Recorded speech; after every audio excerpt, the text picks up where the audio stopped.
What is up, everybody? It is your boy Drift. I am back with Shinobi. We are here for another overnight episode. And in today's podcast episode, we are actually going to be talking a little bit Batman. We wanted to do like a theme episode about games and things like that. So we're going to be talking whether we're going to play the new Lego Batman game, how successful it's doing, or, before we play impressions, and then we'll give you guys an update after we both play because I believe we're both planning on playing. So we'll do that, like recap in another episode. But yeah, we're gonna talk about why we think it is successful, what we hope to get our experience when we play, um, and then we're also going to be talking about why Lego has become more of a successful franchise because lately they have been coming out with better product and better games and things like that. But before we hop into that, we're obviously going to update you guys with some gaming news. But before we do any of that, I'm going to let Shinobi do his intro and then we'll go ahead and hop into some gaming news. What's up, y'all? Shinobi Radixan. Pretty much just do YouTube. All right. So let's go ahead and hop into the first news. Shinobi actually sent me this, so I'm going to let him dive into it for the first topic. It is an update for the Wolverine game. I didn't really like read into it. I just saw the little thing, the article. But uh, Sony has confirmed that they're not doing a PC version for Wolverine. Okay. Yeah, I read the little article thing you sent too, and I remember we talked about this when the Sony news happened for the exclusives being cut off. We were both on the fence. I think I remember us saying that we weren't sure Wolverine was going to be one of those games that was getting cut off because it was already in development. We knew that the future games coming out for Sony exclusives were going to be removed from other platforms just because, with there being no PlayStation 6, they kind of want you to have, or at least for the foreseeable future, there is no PlayStation 6. They want you to have a reason to play PS5, and with more people having access to PCs and Xboxes and, like gaming consoles being at a stalemate, I just think this will probably, get more people to go to PC because it's the only way to upgrade from a PS5 now at this point and play everything. So I think Sony being more strict about the exclusive begins makes more sense. I mean, they've always been pretty strict. Like Spider-Man really, you know, wasn't on anything for a really long time, and so was God of War. They were both really only on PlayStation for a really long time until like 4 or 3 years after the games came out. Then they decided to do PC ports. But I think that's because Sony like realized like okay, we've already made so much money, like we're okay with you know, letting loose a little bit. But most part, they just don't really let their games go wandering off on other platforms. I mean, Xbox really started a trend to try to do both. Like, I mean, they have a deal literally with PlayStation that allows games like Forza, Grounded, Sea of Thieves to be on both. Like, they're willing to like, take a step back in the gaming space. But who knows? I mean, their new CEO kind of wants to go back to making Xbox originals, so maybe everyone goes back to being stingy. But yeah, if you want to play the Wolverine game, I'm pretty sure you're gonna have to play on PlayStation now. Yeah, kind of just is what it is. Plus, I feel like people are gonna find a way to get it on PC anyways. Eventually, gamers will find a way. Yeah, I'm actually agree with that. I'm actually waiting for there to be a way for you to either simulate PS5 games and or get an emulator. It might take a while just because it's like current, so it's harder to always get like current emulators. Like when the system is new, like people who have like Switch 2 emulators or like Switch emulators are already like super ahead of the game, I guess, because it's already super hard to do that without your shit getting like fried. But eventually, I'm assuming there'll be a way to port PS5 and or PS4 games. I'm actually pretty sure there's already a PS4 emulator. I currently have the PS3 one, so I'm assuming there would be a way to get a PS4 one possibly now that it's a little older. But yeah, either way, I don't think it defers you from playing the game. I think if anything, you know, um, it slims down the chance of it being game of the year unless it's amazing now because I think when games are on all platforms, it just has a higher chance of being game of the year now. But I still hope the Wolverine game is good. We're both excited for it. So that is the update on that. The next update we have is this is more sincere to me. I feel like than Shinobi. I don't really know how tied he is to it, but if you guys have been around the looter shooter space and or just any popular Bungie game, you would realize that Bungie has now announced that they are no longer doing updates on Destiny 2. June 9th will be the last live service update. That doesn't mean that the game is shutting down by any say. It is going to be in the same state that D1 is in, meaning that the servers will remain up for you to play, but that final update will be the last update that Destiny 2 receives. Every piece of content that comes out then will be the only playable thing. It sucks. I think everyone knew that Destiny 2 would end eventually just because like Destiny 1 ended for Destiny 2. But I think the reason that this sucks more is that we know that there is no Destiny 3 planned. We know that Bungie is severely losing money. They're getting ready to do layoffs, and the little bit of team that they have left will be working on Marathon. And I think that's where their frustration is being built between Destiny fans because they realize that this might be the last piece of content that Destiny receives. So them knowing that there is nothing next kind of stings. And with Marathon, I'm not sounding like a hater. Like I played Marathon, it was cool. I like the aesthetic and everything, but I just don't think it was the right choice for Bungie if they had to like pick one or the other, like gun pointed at each for them to shoot Destiny, pretty much, just because Destiny had more of a player base and the potential is still there. Um, I really do believe that Destiny is an update or an expansion away from fixing minor problems and being back to its peak. And that's pretty evident. I mean, ever since the game announced that it got shut down, the numbers skyrocketed from like 15,000 active players to about 50. Um, I think that if Bungie would turn their resources to that, it would be something worthwhile. But at the same time, I also just think Bungie's kind of at the end of their rope.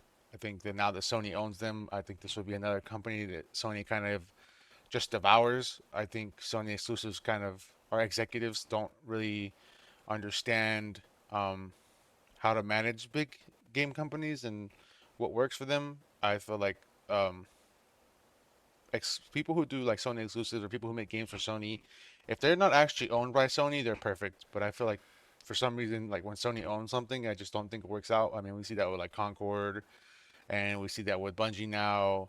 Um, San Diego studios also like they're only literally stuck to doing MLB. They can't really make any of their other games anymore. So it kind of sucks. But yeah, that's the big update for Bungie. I'll let Shinobi cover anything he wants to cover on it, and then we'll go ahead and hop into the topics. I mean, I never got into Destiny. I think I only played it for like 1 week, maybe 2 weeks. Just wasn't my thing. But it's always sad to see something that's so loved just like actually have an end to it. Yeah, I agree. I think that's the hardest part. And I like for me, I'm actually a late bloomer to Destiny. I didn't really play Destiny 1, so I really played Destiny 2 and I spent a lot of time in it. I put thousands of hours into that game. It's probably like my most played game ever, maybe, but I can imagine the people who have been playing the whole time. Like there's people who have been playing for like 40 Yeah, years of their life and it like changed their life and I think it's like weird because people look at it and be like, dude, like why are you sad? Like it's just a game. But I think when you are like a gamer or any if you're a fan of anything like hobby, like if you're a fan of like any type of hobby or you watch someone or something, I don't think people realize that like minimal things like that are deeper than whatever it is. Like it can change someone's life. Like people play those things to like escape reality sometimes. Like sometimes people have like a bad day or they're going through like a shitty circumstance and that's really like the only positive thing in their life. And I think people shit on that for them being sad or like crying or being depressed about something like that going away. And like I said, this is deeper than just a video game. Like for this example, yeah, it's Destiny, but people need to realize that like anything can affect anyone's life like that. There's a certain thing called like a comfort show or like a comfort thing, and that is something for those people. It got them through like tough times. It got them through family members passing away, like sad days. Um, Also, like you just meet people in games. Like you just meet people. Like that's a way for them. Memories were made. People were met.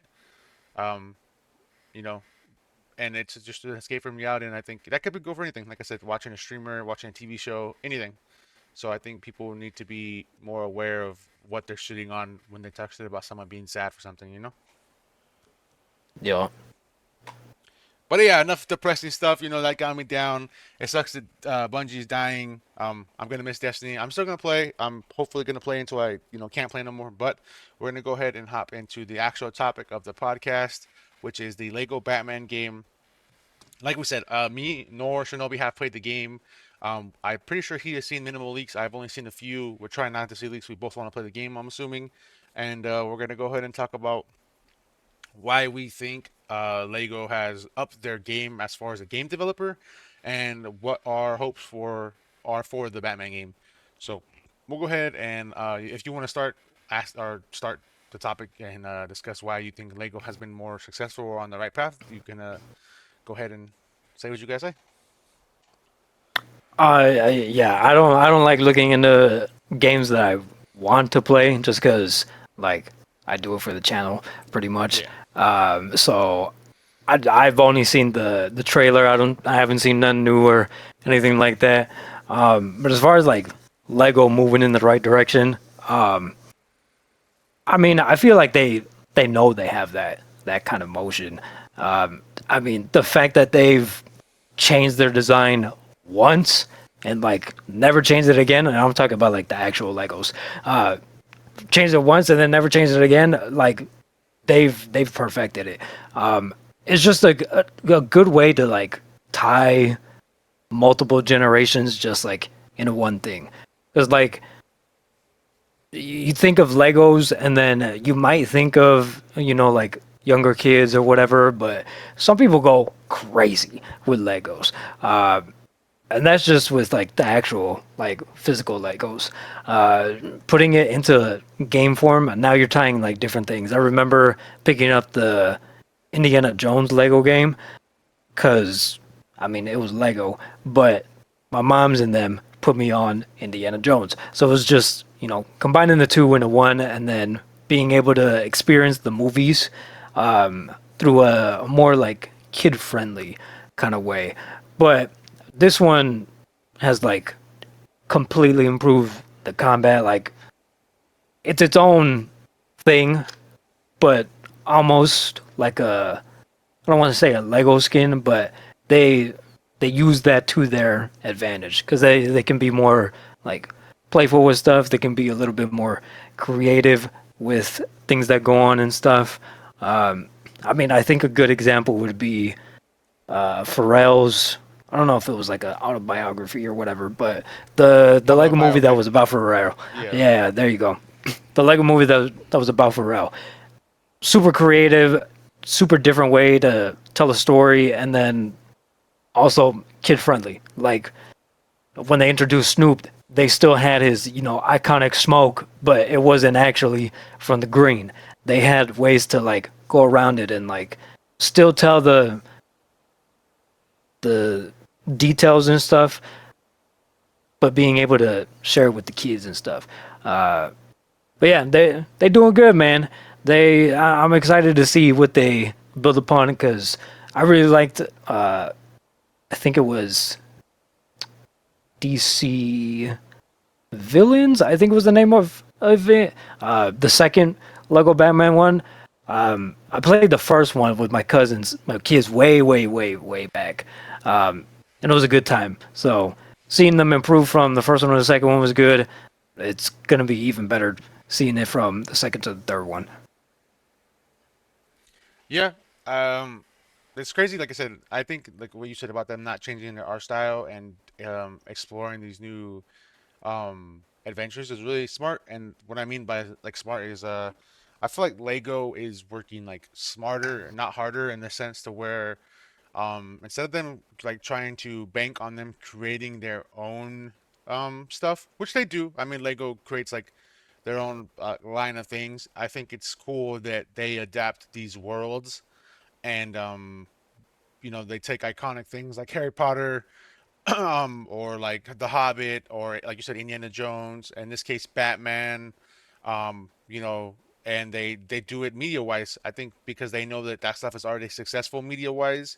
Um, I think they realize that they can profit off of them, and it goes outside of just video games. Like I mean, with their builds, I mean they just collab with everything: race cars, F1, Marvel, things like that. So it's really a cool thing they do. But as far as like the video games go in this Lego Batman game, I think that they captured the essence of the golden era of Batman, and you can tell that this game is not just a singular Batman game. It has things from Arkham Asylum, Arkham City, Arkham Knight.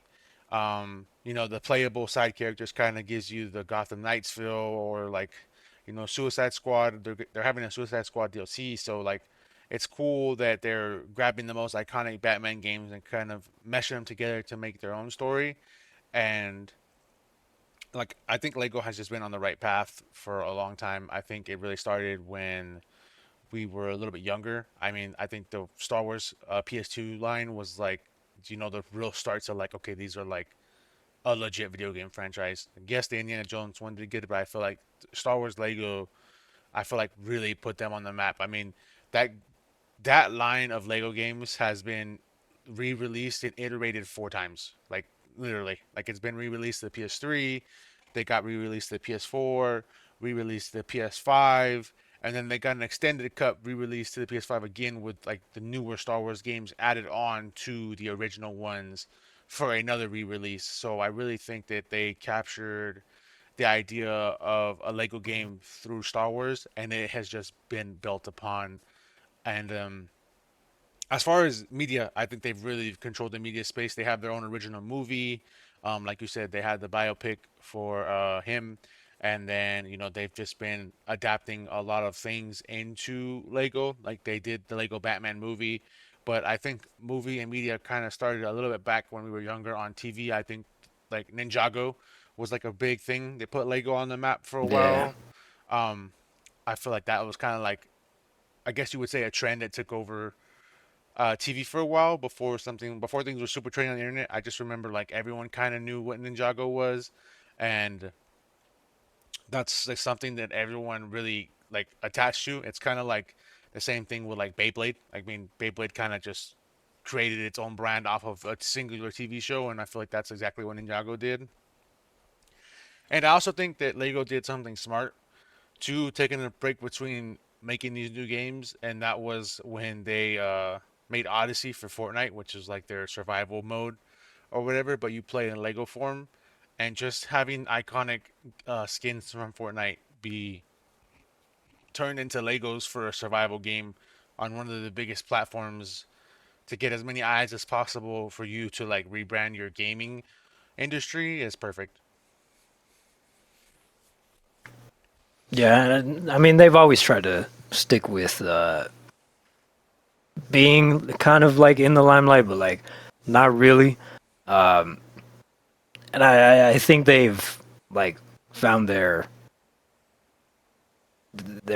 place, I guess you could say, Yeah. just in the whole like game of like everything. They try to go something different with Bionicles. I fuck with Bionicles. Bring that shit back. But Oh yeah, those were tough. they could tell that it wasn't like as iconic or like as memorable as their just like OG stuff. And they pretty much been 10 toes down on that shit since then. Yeah. I totally forgot about Bonicles. Bonicles was also another legit thing, or like a little sick thing. But Yeah. yeah.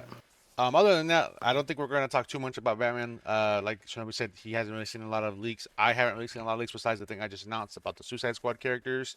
I do know some things.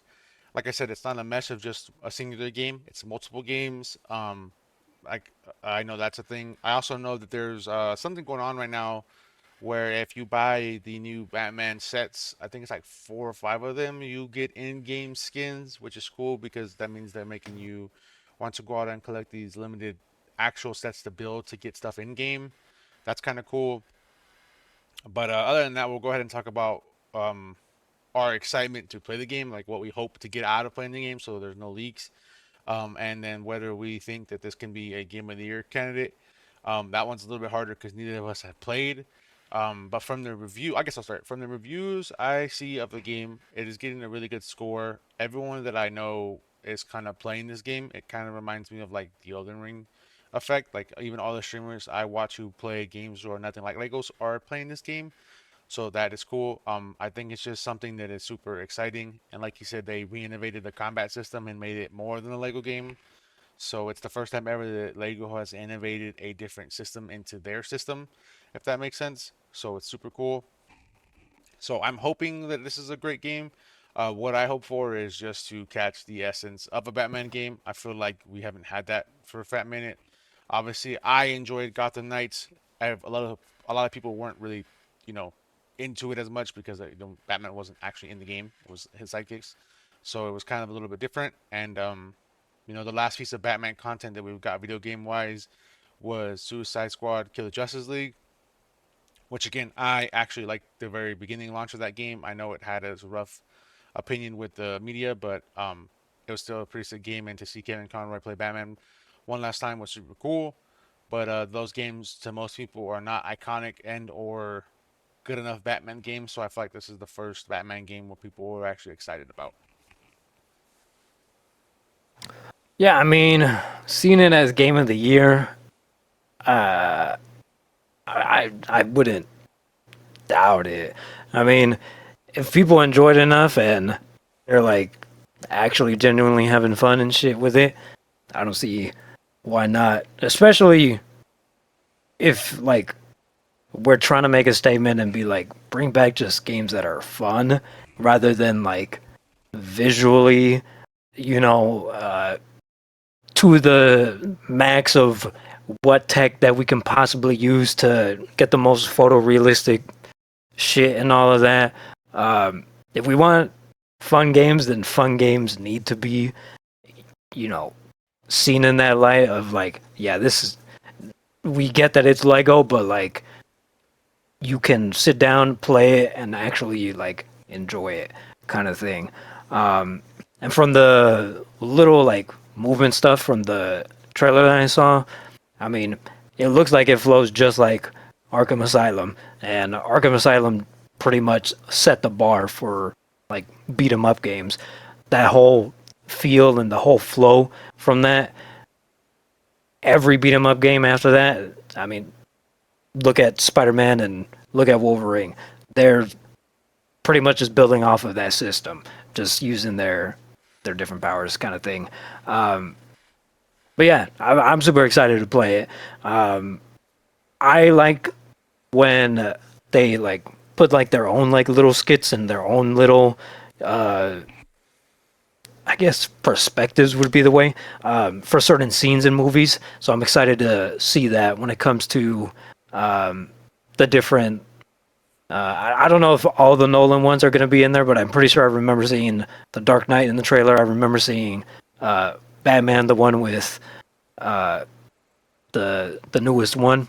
Oh, Robert Pattinson, So yeah. I'm yeah, yeah, yeah. So I'm excited to see what they do pretty much like one to one, and then what they end up like changing, and what scenes that they end up focusing on when it comes to like cutscenes and stuff. I know that they have the because it was in the trailer the one of the more iconic scenes where Penguin's car gets flipped over, kind of thing.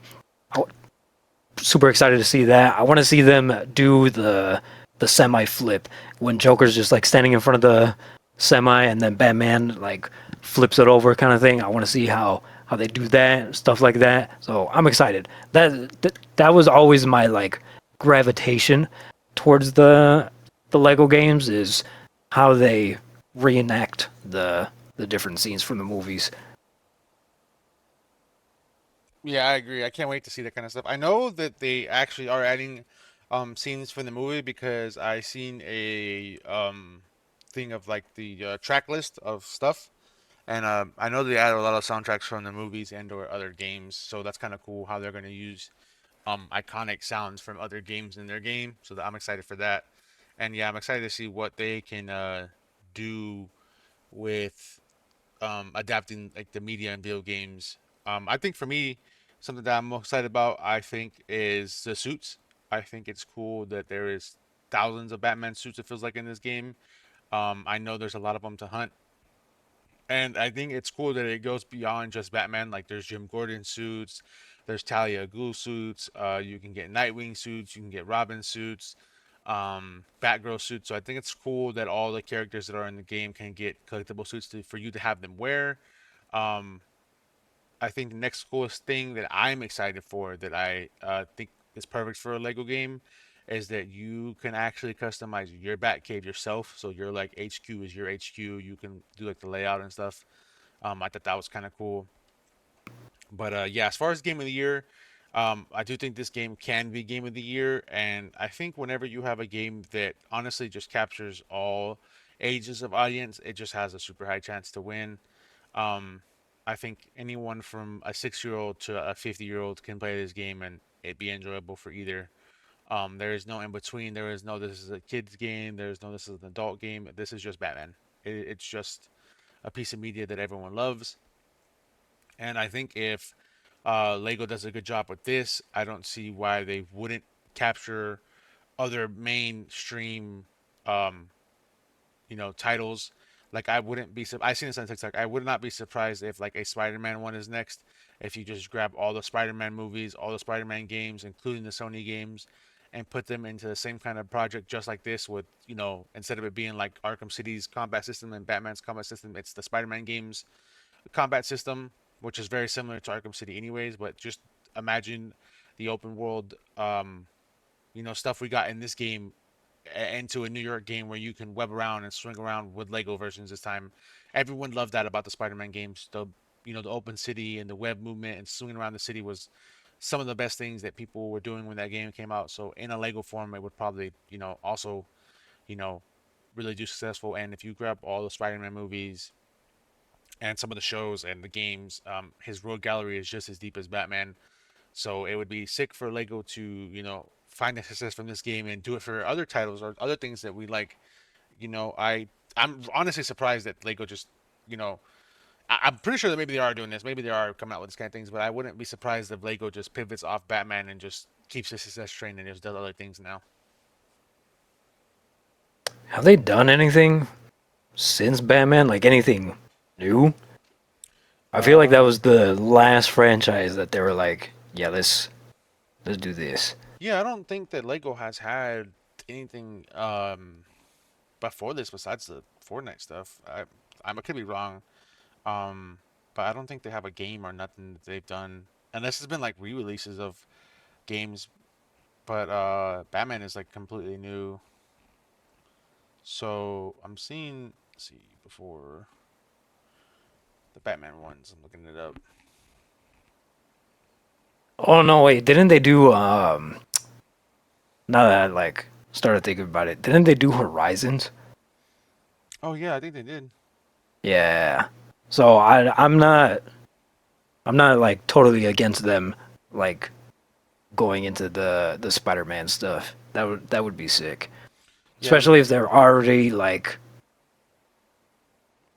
dipping their toes into like Sony exclusive kind of things. Maybe they can be, you know what I mean, like a Sony exclusive kind of thing where it's like, yo, well, release the Spider-Man one for y'all first, and then wait a little bit and then drop it for everyone else kind of thing. yeah. I'm going back right now after actually after that, and this is before their big pause and like their slowdown. In 2017, they did the Lego Batman movie game. They did the Lego Ninjago movie video game. They did, sorry, they did Lego Marvel Superheroes 2. They did the Incredibles. Then they did the DC Supervillains in 2018, like you said. 2019 was a pause, kind of. 2022 is when they actually came back to making mainstream stuff. They did Lego Star Wars: The Skywalker Saga, which is the fourth iteration that I was talking about when they re-released all those games for the PS5 with the extended add-on stories from the new Disney stuff. 2023 is when they did the Lego Fortnite collab, which is where they spent most of their time. And then after that, they did Lego Horizons Adventures in 2024, and now 2026 they did Lego Batman Legacy of the Dark Knight. Okay, yeah. So Horizon was like the last thing The that last they. project they did, yes. Yeah. Okay. So yeah, so I obviously they're taking a step in the right direction to re-enter the gaming world. I think they're perfectly fine for media. Like I said, I think the movies are super successful. I mean, they have the Lego Master Show, which is also super successful. So I think they just do that kind of stuff well. I think it was just time for them to reiterate their gaming genre, which they have completely did with this Batman game. So yeah, that's all we pretty much got to say on the Batman game. We can't really go too much into more details with it. We haven't played. We will try to give you guys a podcast update when either of us have tried checking out the game or played the game. So watch out for that soon. But for the second half of the podcast, we still have some Batman stuff for you guys. We want to end off the podcast talking about some other Batman games and or Batman media that we like. So we're gonna go ahead and do two top five lists for you. They don't have to be like super in order, but we're also gonna talk about some iconic characters that we like. So before our top five list, we'll go ahead and list some of our favorite characters from the Batman universe, and I'll go ahead and let Shinobi start on that. It is not like a top five list or anything. It's just specific characters that we kind of like that we want to highlight. Joker is my like number one. Even if I did do like a top five list, he's always gonna be number one. I've always gravitated towards him. It's just a very complex character, and then it's like the two sides of the same coin kind of thing.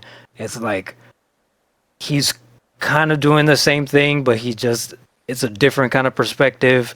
And then if you like squint, you're like, you know what? He kind of has a point, like that kind of thing. And the different iterations that you have of him. I mean, you can have the really goofy one, like the George Romero one from back in the day. You can have one that's like kind of half and half, where he's still got jokes, but he's really dark. You got the like super super dark version of him.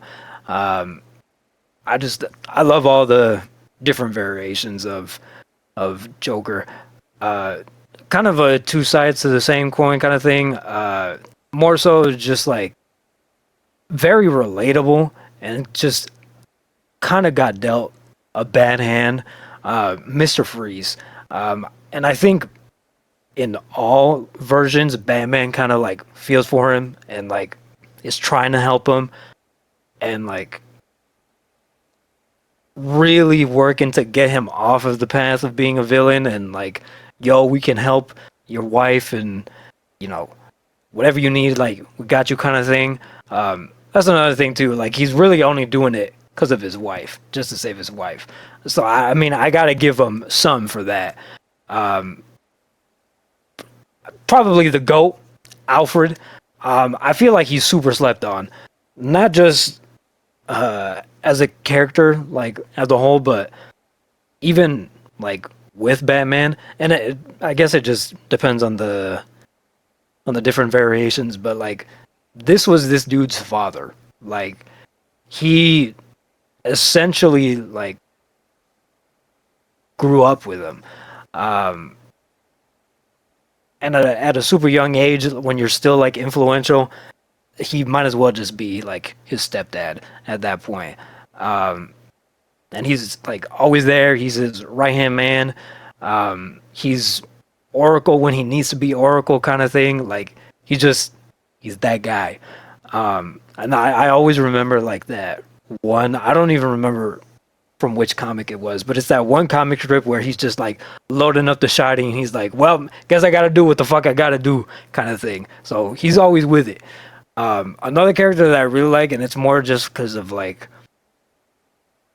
the body dysmorphia, like the weirdness of it. Man Bat. I don't really think he gets a lot of love, so I was super excited to like see him in the actual Arkham games, and then come back in Gotham Knights. But I like the idea. I like the idea of this like almost Dr. Jekyll, Mr. Hyde kind of thing, where you're just transforming into this big ass bat, big ass monster, and then just completely like blacking out at that point. But super cool design. I feel like he can go more in depth, or like they can go more in depth with him, and like give him some more love, more media presence. But Man Bat for sure. And then Batman Who Laughs is probably my favorite Batman slash Joker variation out there. I don't even remember what the company is called. I think it's called Madhouse, something like that. I have the statue that they made. Super sick statue. super like detailed, huge ass statue. I think is like 2 feet, like with a base. But yeah, and it's a super dope, different universe. The Batman Who Laughs is in. So That's sick. Those are all specific cool characters. I didn't even think about Mr. Freeze on my list at all, so it's kind of cool that you said him. Like he's yeah, actually like a unique character. I feel like he's also had like, um, I feel like when like Joker's had a lot of iterations of different styles, but I feel like if I had to pick like another character that's iconic to have like a bunch of different looks, I definitely think it's Freeze. He has a bunch of different looks. Like he yeah, looks different in the yeah, games. He looked different in Young Justice. He always has like a different like attitude or like sincereness to him in a way, even though he's a villain. So it's kind of cool to see how games adapt him specifically because he has a lot of different iconic looks as well. yeah. But yeah, for my list, I think I don't really have a true number one. I have like a tie between three characters that are like my favorite characters in all of Batman, and that is Harley Quinn, Dick Grayson or Nightwing or the first Robin, and Terry McGinnis, which is Batman Beyond. Those are three of my favorite Batman characters. I really just like those characters. They stand out to me the most. I don't have like a specific reason why I like each. I just always have liked those characters. Robin, or the first Robin, Dick Grayson has always been my favorite version of Robin. I mean, he's like kind of like the prodigy child. So I don't know. I'm a like into that character. I just get attracted to those characters. They really like are one of my fan favorites. And Batman Beyond has probably been one of my favorite Batman shows that I've ever watched from beginning to the end. I know it's not better than the animated series, but for me it is. So, but it's really good. After that, I like characters like Orphan, which is a character that is also a part of the Bat family. Later down the line, she's probably my favorite female sidekick from that. I think Huntress is really cool. Either version of her. Um, Helena Bartonelli, which is the mafia daughter who becomes Huntress after her family is slaughtered, and or Helen Wayne, which is the first iteration of Huntress, which is Selena Kyle's and Bruce's daughter. I think that's a super cool character. And then obviously like the iconic ones, like he said, like Joker and all the Road cast. It's hard to pick after that. Those will probably be like somewhere along the lines at the end of my list. But yeah, actually, you know what? Take that back. I just thought about it right now. I just totally remembered it. My first favorite villain is actually a Batman Beyond villain, and it's just because I love the theme of the villain, and that is the Royal Flush Gang. I think them Hell being yeah. dressed up as cards in Batman Beyond specifically was super cool, and them riding around on the cards. They were like magic carpets, kind of. They flew around on the cards. I think that was one of Batman Beyond's most iconic original villains, at least for Batman Beyond, because obviously a lot of the Rogue Gallery in Batman Beyond was also villains from the past. So to see them in that one, yes, Royal Flush Gang was kind of new and brought back in the Justice League animated series, but it was first seen in the Batman Beyond series, so it was really cool to see that iteration of Justice League, or I mean the Royal Flush Gang before the Justice League series. Like I said, the Batman Beyond ones was super sick. Like you had Ace running around in an Ace card, King and a King card, Queen and a Queen card, and just designs of them being like actual cards were super sick. Obviously, the Justice League one gets a little bit of a better um, showcase because of Ace and how she went like dark and the Ace storyline in the Justice League thing when Batman has to do what he has to do is obviously a lot better than the Batman Beyond series version of them. But I do like that the storyline in that one as well. So those are probably my favorite iconic characters from Batman. All right. Other than that, let's go ahead and hop into our top five list. We'll go ahead and do our top five games since we were talking about the Lego game. So this can be any type of Batman game. It doesn't have to be just Batman. Just any type of game involving Batman and or a Batman game. And I'll go ahead and let you start your list of top five. Okay, I didn't know that it was like Batman can be in it and it counts because I was like, I don't really know that many Batman games. But now that Well, you said it, I can fill up my last two spots. But yeah, I just meant like it the could be like in like I know he's like in Marvel like or he's in like DC versus Mortal Kombat or like stuff like that. Like those aren't his games, but like he's in them. So I was like, okay. I was looking at this list and I'm like, okay, I probably should have just made it to where like Batman could be in the game kind of because there's a lot of games about Batman, but he's not the main Yeah, character. yeah. So I can fill in my last two spots then with those. But my Batman like related like centered games would be Lego Batman 2. I remember grinding that one out specifically, like trying to get all the different characters, all the I think they're called like gold bricks or whatever. Um, just doing all the side stuff, all the collectible stuff. So good memories around that.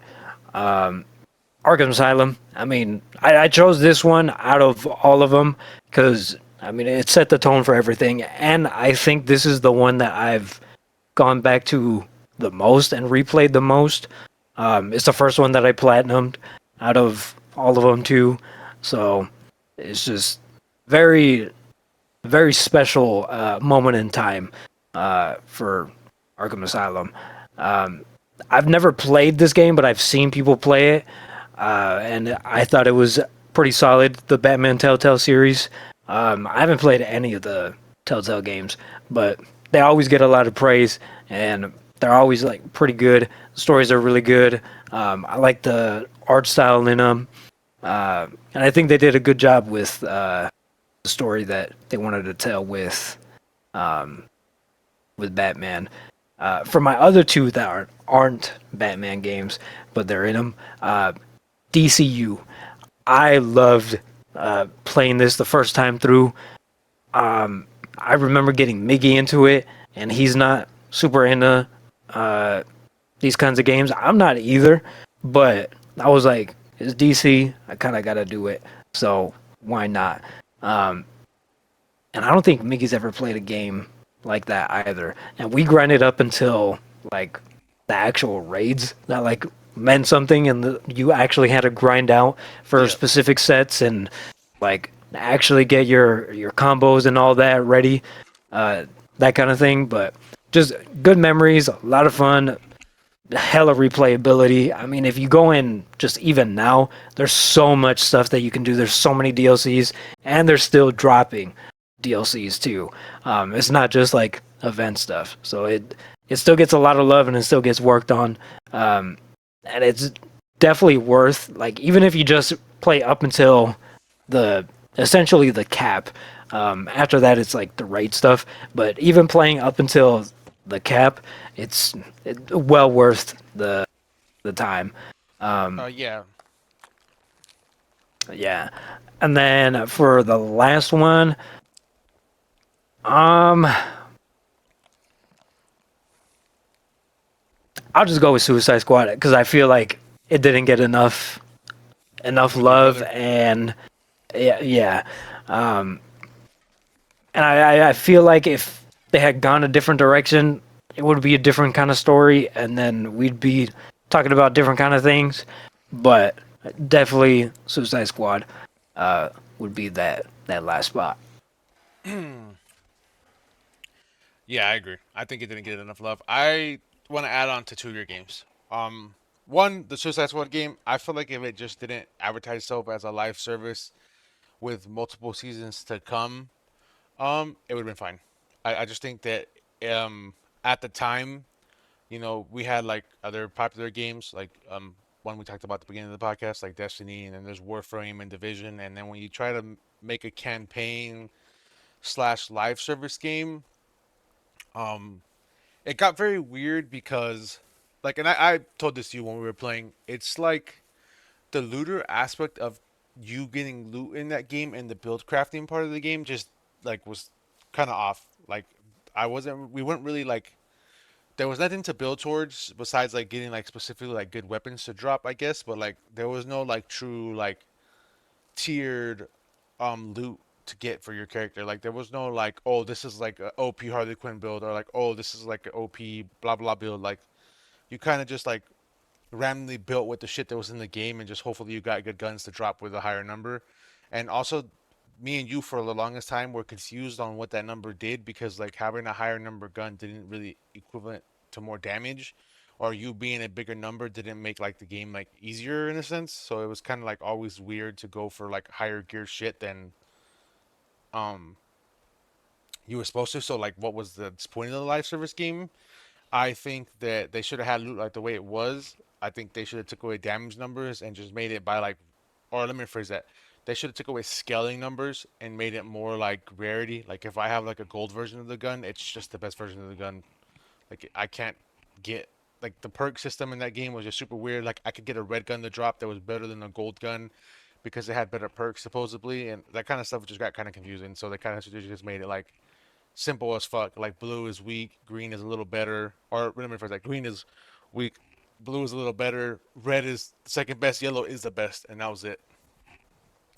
And Yeah, also, I just think like the seasons are just it's just hard because like for you to have to wait for content to come out in that game, the problem with that game was that there was no in between, like there was no like in between grind, if that makes sense. Like Destiny or like Warframe or any of those other games, it's like you have something to do until the next expansion. Like you're prepping for the next thing because you have to like catch up to a certain level, like you said in the other game you listed. Like you have to be to a certain cap so you're ready for the next thing.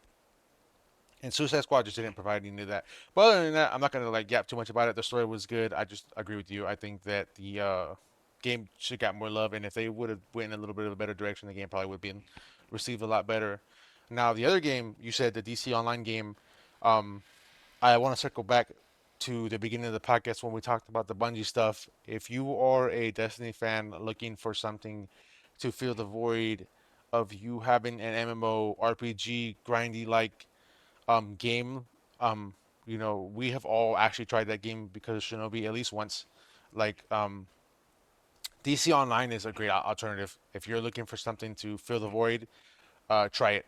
I mean, if there's no harm in it. It's not a looter. It's not a shooter in any sense, but it still gives you that grimy MMO feel of it being like a looter type game. So it'll like kind of help you move on from Destiny if you're not going to continue to play. And there's plenty of other games you can also try: Monster Hunter, Diablo, Warframe, etc. But I also think that's a game you can throw in the mix.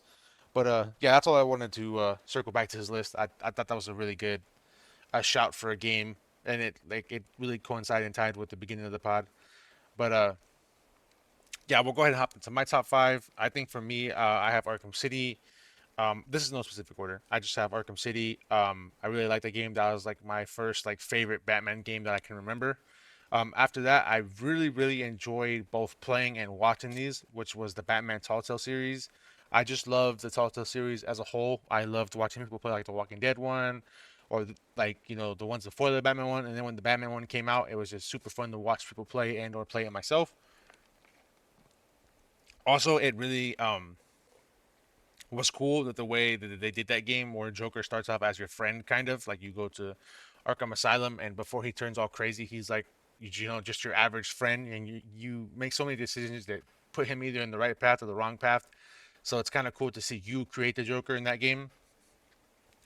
And then after that, obviously, I had to throw this in there. Like I said, that was my favorite show. I love the Batman Beyond Return of the Joker Game Boy game and or PlayStation game, but me specifically, I played it on the Game Boy game, and it was just a playthrough of the movie. Super cool. And then this is where my list gets a little bit not Batman centric. My first one, obviously, I've mentioned this multiple times in the podcast, and I'm not gonna stop mentioning it. Bring this game back.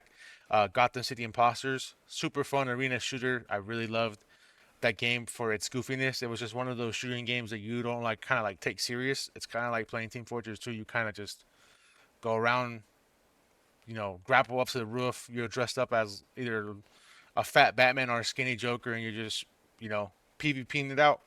And then after that, I really did enjoy both of these storylines. It's also one of my favorite comic lines. I loved Injustice 1 and 2. It's one of my favorite fighting games of all time. I obviously love Mortal Kombat, but then you grab my favorite cast of characters and DC characters, and we grinded the shit out of this game. All of us pretty much played this game. It was super fun. I like still remember um, shout out my boy JJ. This one, the story don't get any better. We were all playing this game. I remember we were all in a party. We were doing the King of the Hill thing. Then we all stopped, and then JJ was with our boy Ernie that you guys don't hear a lot about, and he was at his house, and JJ was rage quitting over the CPU Harley Quinn, and he broke his headset in the background. hell yeah. I remember that shit. That shit was hilarious. But yeah, that game was super fun. Playing King of the Hill with all the boys was super fun. One of my favorite online fighting games. I honestly think to this day, besides Mortal Kombat 9, that probably has my most online matches. Like I actually would just get on that game and square up online matches. That game was fun.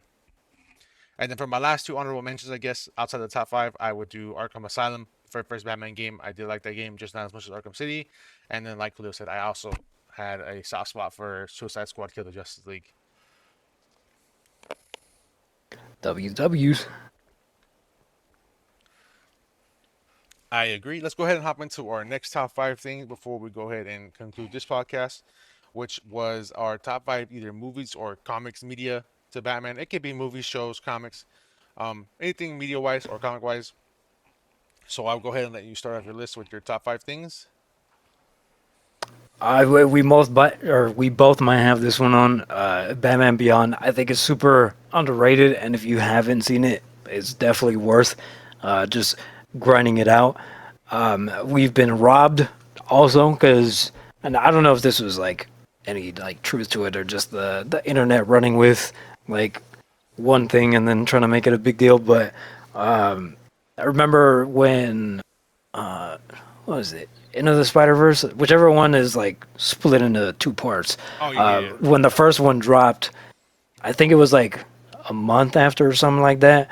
The one of the people that worked on that one, or like one of the artists, had like sketches of a Batman Beyond version, in that same kind of art style, and like apparently there was supposed to be a movie, or like there was talks of a movie, something like that. Oh, yeah, I I remember don't know, this. but that would have been sick. Um, we definitely need a more modernized, I would say, um, what is it, interpretation of Batman Beyond. So yeah, it's really good, and I really like the villains that they put into it. They didn't go, your like typical route, and it's a different side of like Batman slash Bruce Wayne that you don't really get to see. So it's worth watching. Sticking with kind of just like shows, I guess. This is more of like a movie, anyways. But Batman Ninja. I'm putting both the first one and the second one because I love both of them. It's the anime interpretation of it. I love the art style. I love the different designs that they gave the different villains and all the characters. Once you go back into, I think it's like the Edo period of Japan. Super cool concept. Highly recommend watching them. I think you can probably like knock them out in like 3 hours. I think they're each like an hour and a half, so it's not much time. But really good stories. I would say, yeah, the first one is better than the second one, but I'm also biased because the first one is pretty much focused around Joker and Batman, just, the iconic rivalry. But the second one is really good too. Different spin on like Batman versus the Justice League kind of thing. My third one, I don't know if this counts because I don't really know the full backstory to this. I don't know if it was supposed to be like a pilot or if it was just like bro was just doing it for the love of the game. But Batman Dead End, you can find it on YouTube. I don't know if it was like ever like an official release or anything. By Sandy Collera. I don't know if they're Mexican or not, or Latino, but super like fun iteration of Batman. And I think it's only like 10 minutes long, if that. The actor who plays Batman in that one is Clark Bartram. Probably like the perfect Batman like build that you can probably pick for Batman. It's really good. It's worth just showing some love for it. Not spoiling much. It starts off with like a radio broadcast of like, oh, Joker's escaping, and then the intro is Batman and different shots following the Joker. That's another thing too. The shots in this super good. Um, like I said, I don't know if this was supposed to be like a pilot for something or if it was just for the love of the game kind of thing, but definitely worth checking out. And I'm pretty sure that same director did a Superman one. I could be getting that wrong, but there might be a Superman one out there too. Um, and if it's anything like this one, then that one might be worth checking out too. This next one I'm also gonna couple because it's kind of the same thing, but just like different time periods, and that's Scooby Doo meets Batman, and then Scooby Doo plus Batman Brave and the Bold, which I think is W another collapse. underrated. Yeah, I think is another underrated show, just because it was more of like on the goofier end, more like kid friendly kind of thing. But the art style was cool, and just the different stories in Brave and the Bold were really good. But uh, yeah, I just have a lot of memories of Scooby Doo meets Batman. I would watch the shit out of that back in the day. Plus, Scooby Doo, one of the goats. So it was cool to see them do that again later on with Batman Brave and the Bold. Arguably the better story of the two. It's just nostalgia for me that gives Scooby Doo meets Batman more love than Brave and the Bold, but really cool like characters and stuff in the Brave and the Bold one.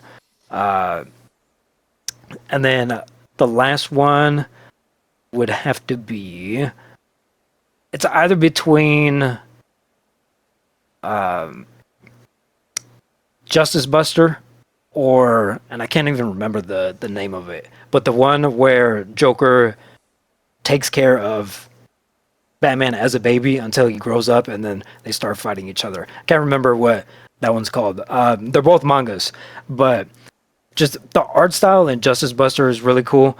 The only reason I'm tossed up between the two is because it's two very different stories that I don't really think have ever had that kind of iteration. Um, so they're both worth mentioning. Plus the idea of Joker taking care of Batman until he's like ready to kick his ass is kind of funny. But Justice Buster, really cool art, really cool concept too, and not that long either. I think both are 3 books. The Joker one, where you take care of Batman, might be 4. I could be tripping, but not that long of a read. And it's cool to see Batman get love like outside of the U.S. and how they interpret Batman and uh, see him in the different stories that they can bring up. Yeah, that's kind of cool. Yeah, those would be my 5. Okay, I also have five, but I have a few honorable mentions. There was just so many to think of, but I'm gonna go ahead and start with some of my favorites. We also have some of the same similar ones on our list, so it's really cool.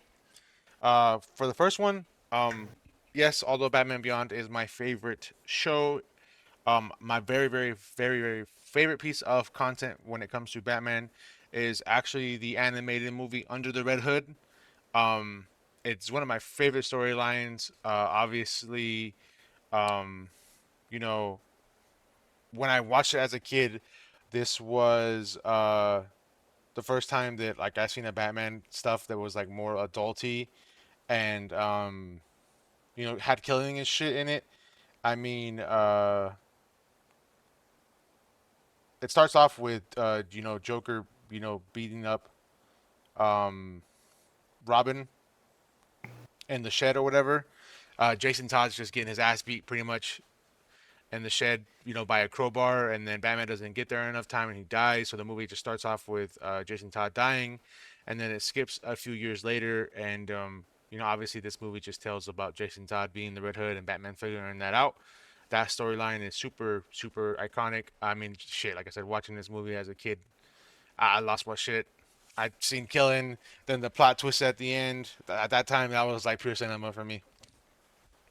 But Yeah, my second one, obviously, like I just mentioned, Batman Beyond, favorite Batman series. I love that show from beginning to end. I love all the characters. Terry McGinnis has been one of my favorite iterations of Batman.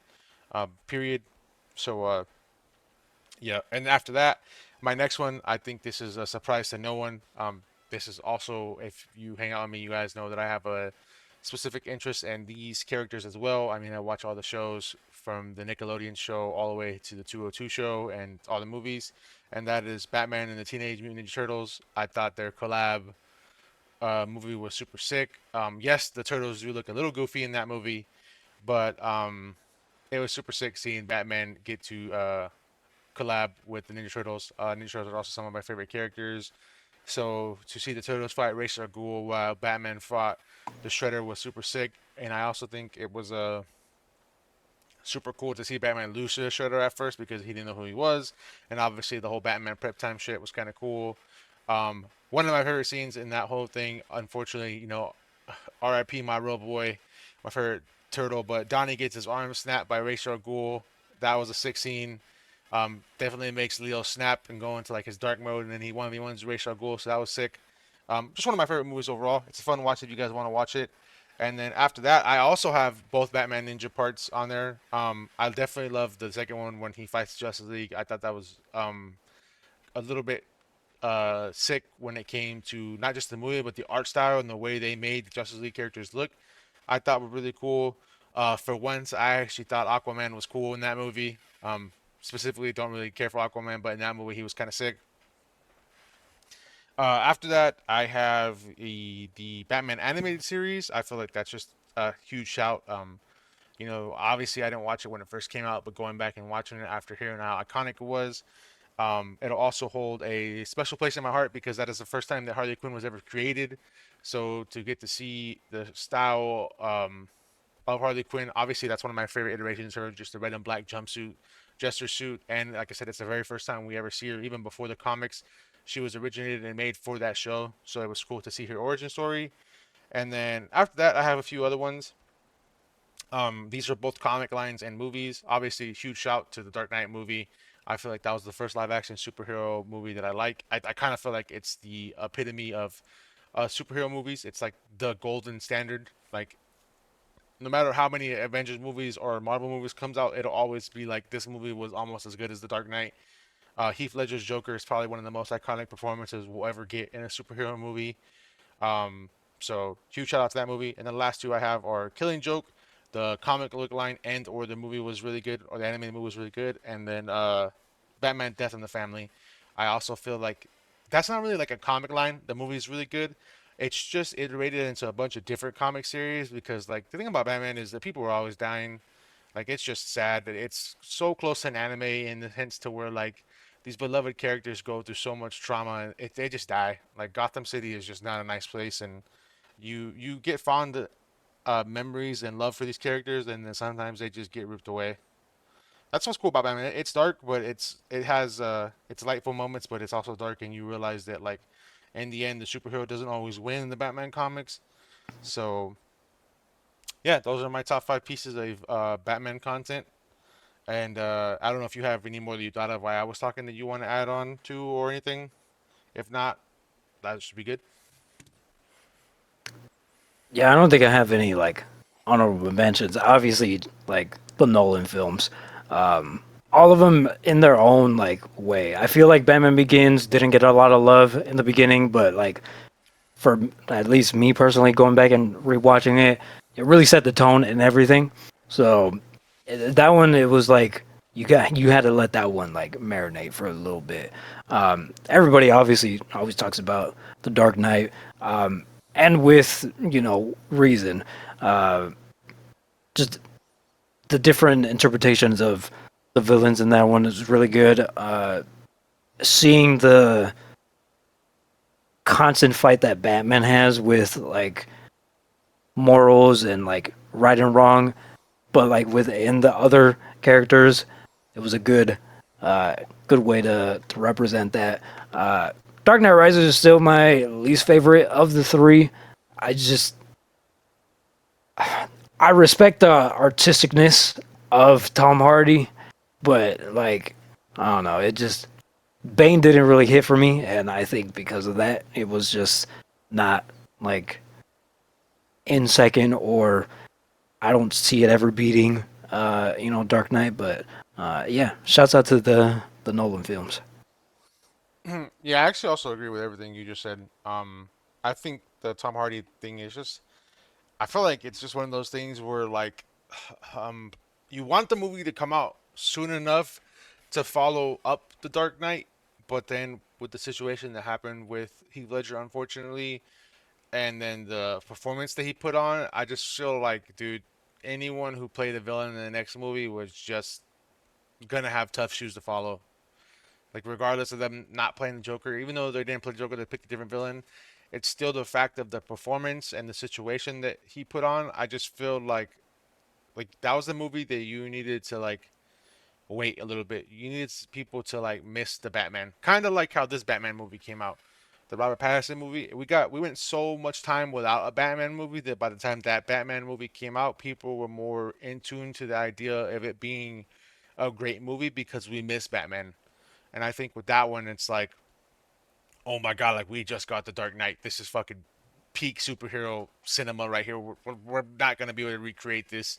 And then they make that one, and then like a year or two later, and people are still hung up on the Dark Knight, and they watch this movie and they're like, wow, this is kind of a letdown compared to the Dark Knight. Yeah, So it's more of that than anything. And then the first one, I also agree with you. I think it is like the most underrated or hated movie in a sense, but I feel like you said, like it was more of it needed to marinate, and also people needed to realize like, oh, this is like the beginning. This is like the oh, I get it now moment going into the next one. Like that's a movie you watch, and when it ends, you just have hope that like, okay, they're starting something good here. Like this one wasn't perfect, but it's like it's starting, it's going. yeah. But yeah, other than that, that has been our Batman episode. We talked a little bit about some gaming news for y'all. We gave y'all our hopes and aspirations for what we think the Lego Batman game can be, how successful Lego has turned around. Um, we gave you some huge shouts outs to some of the stuff we like Batman wise. So other than that, it has been your boy Drift. I'm gonna let Shinobi do his outro. Make sure you guys like, comment, subscribe, turn on bell notifications, and we'll make sure to see you guys in the next one. Drop in the comments below some of your favorite Batman stuff, whether you're gonna play Lego Batman or not, and then I'm gonna let Shinobi do his outro, and then we'll be out here.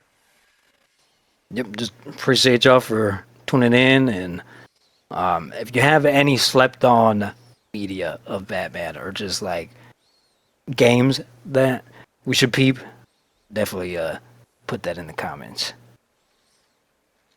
All right. Other than that, it's been the Overnights podcast. Make sure you guys join the night shift and subscribe. See you guys in the next one. Peace.